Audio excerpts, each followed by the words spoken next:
इसको सीधी सी भाषा में कहा जाता है ऐसी वर्ब जो सेंटेंस में टाइम दिखाने का काम करे।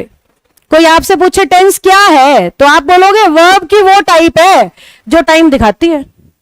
टेंस क्या है? वर्ब की एक टाइप जो सेंटेंस के अंदर क्या दिखाने का काम करती है, टाइप। जैसे मैंने आपको वर्ब में पढ़ाया था, मेन वर्ब क्या है? जो एक्शन दिखाए।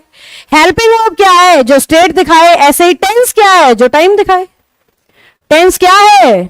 जो टाइम दिखाए। अब ऐसी वर्ब जो टाइम दिखाने का काम करती है, इंग्लिश ने उसे मान लिया क्या? टेंस। इंग्लिश ने उसका नाम रख दिया क्या? टेंस। अब टाइम कैसे दिखाती है मैम ये?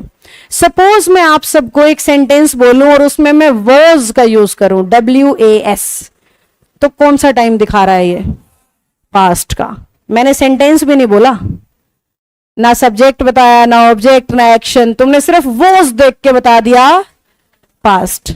अगर मैं विल यूज करूं तो फिर से मैंने टेंस नहीं बताया पर तुमने टेंस बता दिया। मैंने सेंटेंस भी नहीं बोला फिर भी तुमने टेंस बता दिया। सिर्फ किसकी मदद से? विल की मदद से। अगर मैं इज MR यूज करूं तो मैं अपनी बात की सार्थकता को सिद्ध कर चुकी हूं कि सिर्फ वर्ब जब टाइम दिखाने लग जाए तो क्या कहलाती है?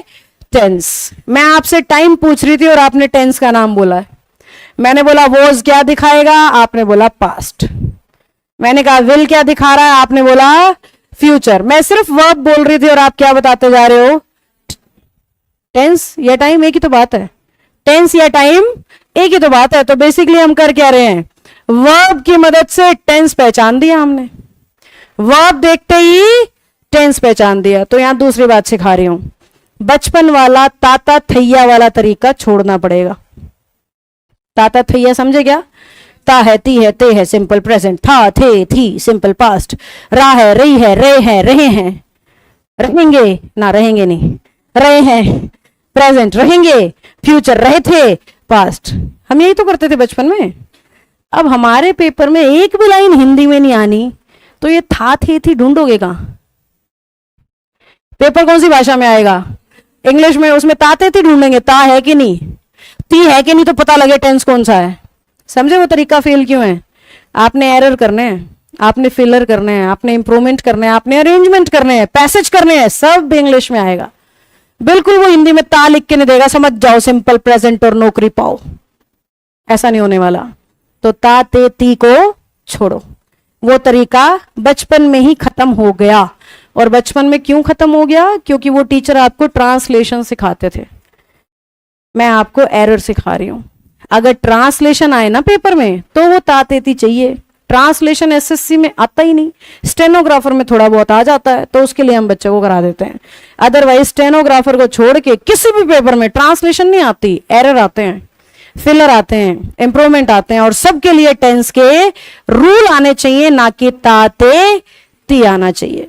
तो निचोड़ की बात ये सिखा रही हूं, हिंदी बनानी छोड़ो अगर टेंस सीखने हैं तो। और बेटा एक सिंपल सा फंडा है, अगर तुम्हें इंग्लिश की लाइन देख के यूं देखना आ जाए कि उसके अंदर छुपा हुआ है ता, तो तुम ऑलरेडी ज्ञानी हो। अगर इतनी एग्जैक्ट हिंदी तुम्हें करनी आती है तो तुम्हें सीखने की जरूरत ही नहीं है, तुम्हें टेंस ऑलरेडी आते हैं। सिंपल सा फंडा है। और अगर ताते थी ढूंढते ढूंढते था थे थी दिख रहा है तो फिर मतलब कॉन्सेप्ट हिले डुले हुए हैं, इमारत पूरी गिरी हुई है। समझ गए हम? तो किसी भी एंगल से वो ता था ते थे आपको सही साबित नहीं होने वाले। तो हमें क्या करना है मैम?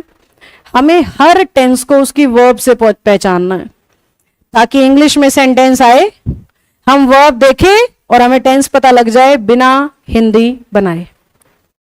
बिना हिंदी बनाए टेंस कौन बता सकता है?